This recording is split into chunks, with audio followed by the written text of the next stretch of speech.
ദൈവനാമത്തിന് മഹത്വം ഉണ്ടാകുമാറാകട്ടെ. ദൈവസനിലായിരിക്കുന്ന എല്ലാ പ്രിയപ്പെട്ടവർക്കും ധന്യനായ ക്രിസ്തുയേശുവിന്റെ നാമത്തിൽ വന്ദനം അറിയിച്ചുകൊണ്ട് ഈ പകൽക്കാലം ഉത്തരം കിട്ടിയ പ്രാർത്ഥനയുടെ 3 വ്യവസ്ഥകളെ കുറിച്ച് പറയുവാനായിട്ടാണ് ഞാൻ താല്പര്യപ്പെടുന്നത്. നമുക്ക് വേദപുസ്തകം പഠിക്കുമ്പോൾ പ്രാർത്ഥന നമുക്കറിയാം. ഒരു കർത്താവിന്റെ ദാസൻ ഇങ്ങനെ പറഞ്ഞു, പ്രാർത്ഥനയിൽ നടക്കണം, പ്രാർത്ഥനയിൽ ചരിക്കണം, പ്രാർത്ഥനയിൽ മരിക്കണം, പ്രാർത്ഥന എന്റെ ജീവനാകുന്നു. പ്രാർത്ഥിക്കുന്നവൻ പാപം ചെയ്യുന്നത് അവസാനിപ്പിക്കുകയും പ്രാർത്ഥിക്കാത്തവൻ പാപം ചെയ്യുകയും ചെയ്യുമെന്നാണ് ഒരു കർത്തൃദാസൻ പ്രാർത്ഥനയെ കുറിച്ച് പറഞ്ഞിരിക്കുന്നത്. നമുക്ക് വേദപുസ്തകം പഠിക്കുമ്പോൾ നമ്മുടെ പ്രാർത്ഥനയെ 3ആയിട്ട്, അതായത് ഉത്തരം കിട്ടിയ പ്രാർത്ഥനയുടെ 3 വ്യവസ്ഥകളെ കുറിച്ച് ബൈബിൾ നമ്മളെ പഠിപ്പിക്കുന്നുണ്ട്. ഒന്നാമതായിട്ട് ദൈവത്തിൽ വിശ്വാസം ഉള്ളവരായിട്ട് മാറും. എബ്രായ ലേഖനം 11-ാം അധ്യായം 6-ാമത്തെ തിരുവചന ഭാഗത്തിൽ പറയുന്നത്, എന്നാൽ വിശ്വാസം കൂടാതെ ദൈവത്തെ പ്രസാദിപ്പിക്കുവാൻ കഴിയുന്നതല്ല. ദൈവത്തിന്റെ അടുക്കൽ വരുന്നവൻ ദൈവമുണ്ടെന്നും തന്നെ അന്വേഷിക്കുന്നവർക്ക് പ്രതിഫലം കൊടുക്കുമെന്നും വിശ്വസിക്കേണ്ടത് ആകുന്നു. ഇത് വളരെ മനോഹരമായിട്ടുള്ള, അല്ലെങ്കിൽ നമ്മളെ പ്രചോദനം നൽകുന്ന, നമ്മളെ ബലപ്പെടുത്തുന്ന ഒരു വാക്യമാണ്. എബ്രായ ലേഖനം 11-ാം അധ്യായം 6-ാമത്തെ വാക്യം. ദൈവത്തിന്റെ സന്നിധിയിൽ വരുമ്പോൾ നമ്മൾ വിശ്വാസത്തോടു കൂടി വേണം. അതായത് ദൈവത്തെ പ്രസാദിപ്പിക്കണമെങ്കിൽ വിശ്വാസം ഉണ്ടെങ്കിൽ മാത്രമേ ദൈവത്തെ പ്രസാദിപ്പിക്കുവാനായിട്ട് കഴിയുകയുള്ളൂ. ഞാൻ 1-2 ഉദാഹരണങ്ങൾ കൂടി അത് തെളിയിക്കുവാനായിട്ട് താല്പര്യപ്പെടുകയാണ്. ഇന്ന് നമ്മുടെ ആത്മീയ മണ്ഡലങ്ങളിൽ ഒരു നല്ല ശതമാനം ആൾക്കാർക്കും വിശ്വാസം കുറഞ്ഞുകൊണ്ടിരിക്കുന്ന ഒരു കാലഘട്ടത്തിൽ നമ്മൾ വന്നെത്തിയിരിക്കുകയാണ്.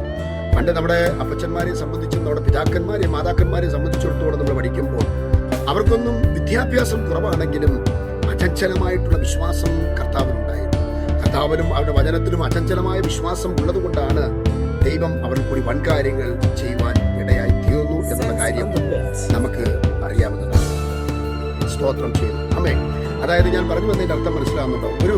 ചില നാളുകൾക്ക് മുമ്പായിട്ട് ഞാൻ ഒരു പ്രായമുള്ള പിതാവിനോട് ഞാൻ ചോദിക്കുവാൻ ഇടയായി തീർന്നു,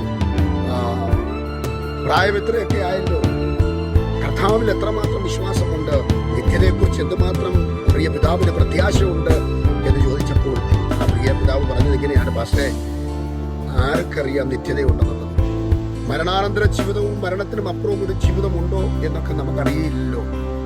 അതായത് നമ്മളാരും സ്വർഗത്തിലൊന്നും പോയിട്ടില്ലല്ലോ എന്നാണ് ആ പിതാവ് എന്നോട് പറഞ്ഞത്. എന്ന് പറഞ്ഞാൽ മനസ്സിലാകുന്നുണ്ടോ, ആ പിതാവിന് നിത്യതയെക്കുറിച്ചോ മരണാനന്തര ജീവിതത്തെക്കുറിച്ചോ അല്ലെങ്കിൽ കർത്താവിനുള്ള അചഞ്ചലമായിട്ടുള്ള ആഴമേറിയ വിശ്വാസം ഇല്ലാത്തൊരവസ്ഥയിലാണ് ആ പ്രിയ പിതാവ് മുന്നോട്ട് പോകുന്നു എന്നുള്ളത് എന്നെ വളരെയധികം എന്നെ ചിന്തിപ്പിക്കുവാനിടയായി.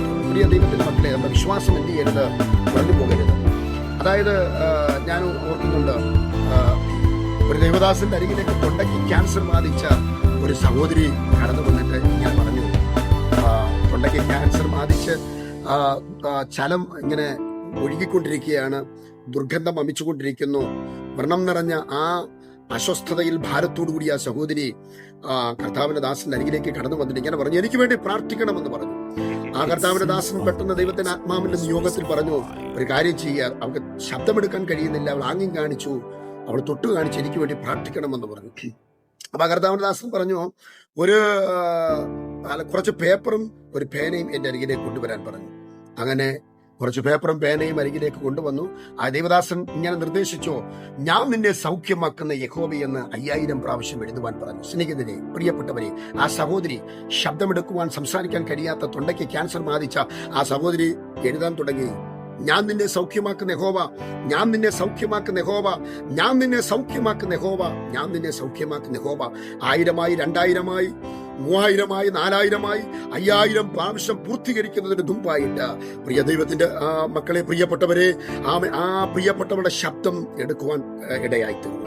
തൊണ്ടയിലെ ക്യാൻസർ അപ്രത്യക്ഷമായി തീരുവാൻ ഇടയായിത്തീർന്നെങ്കിൽ ഈ പകൽക്കാലം എന്നെ കേൾക്കുന്ന ഏതെങ്കിലും പ്രിയപ്പെട്ടവര് വിവിധമായ പ്രയാസത്തിനും ശാരീരിക ബുദ്ധിമുട്ടിനും കൂടി കടന്നു പോകുന്നുണ്ടെങ്കിൽ, എന്തുമായിക്കൊള്ളട്ടെ, നിങ്ങൾ എന്ത് സബ്ജക്ട്, എന്ത് വിഷയമായിക്കൊള്ളട്ടെ, ഭാരപ്പെടുന്ന വിഷയത്തോടാണ് ഇന്ന് പകൽക്കാലം ദിവസം ആയിരിക്കുന്നുണ്ടെങ്കിൽ, കർത്താവിന്റെ സന്നിധിയിൽ നിങ്ങൾ വിശ്വാസത്തോടെ കടന്നു വരുമെങ്കിൽ നിങ്ങളെ തൊടുവാനായിട്ട്, കർത്താവിന്റെ കരം നിങ്ങളെ സ്പർശിക്കുവാനായിട്ട് ഇന്ന് പകൽക്കാലം കർത്താവിന്റെ വലിയ കൃപ നിങ്ങളുടെ മേൽ വെളിപ്പെടുമെന്ന് പൂർണ്ണമായി ഞാൻ വിശ്വസിച്ചുകൊണ്ട് ഞാൻ നിങ്ങൾക്ക് വേണ്ടി പ്രാർത്ഥിക്കുവാൻ താല്പര്യപ്പെടുന്നു. യേശുവിന്റെ നാമത്തിൽ ഈ സമയത്ത് നിങ്ങളുടെ മേൽ വ്യാപരിക്കുന്ന എല്ലാ അസ്വസ്ഥതകളും ഭാരപ്പെടുത്തുന്ന എല്ലാ വിഷയങ്ങൾക്കും കർത്താവിന്റെ പരിപൂർണമായ വിടുതൽ ഇപ്പോൾ തന്നെ വ്യാപരിക്കട്ടെ എന്ന് ഞാൻ ആത്മാർത്ഥമായി പ്രാർത്ഥിച്ചുകൊണ്ട് യേശുവിന്റെ നാമത്തിൽ ഇപ്പോൾ തന്നെ വിടുതൽ വ്യാപരിക്കട്ടെ. കർത്താവേ, ഞങ്ങൾ പ്രിയപ്പെട്ടവർക്ക് വേണ്ടി പ്രാർത്ഥിക്കുന്നു. കർത്താവേ, വിവിധ ഭാരത്തോടു കൂടി ആയിരിക്കുന്നവര്, രോഗത്താൽ ആയിരിക്കുന്നവര്, വിവിധമായ പ്രയാസത്തിൽ കൂടി പ്രതിസന്ധിയിൽ കൂടി കടന്നു പോകുന്നവര്, യേശുവിന്റെ നാമത്തിന് അങ്ങയുടെ നാമത്തിൽ പ്രാർത്ഥിക്കുമ്പോൾ തന്നെ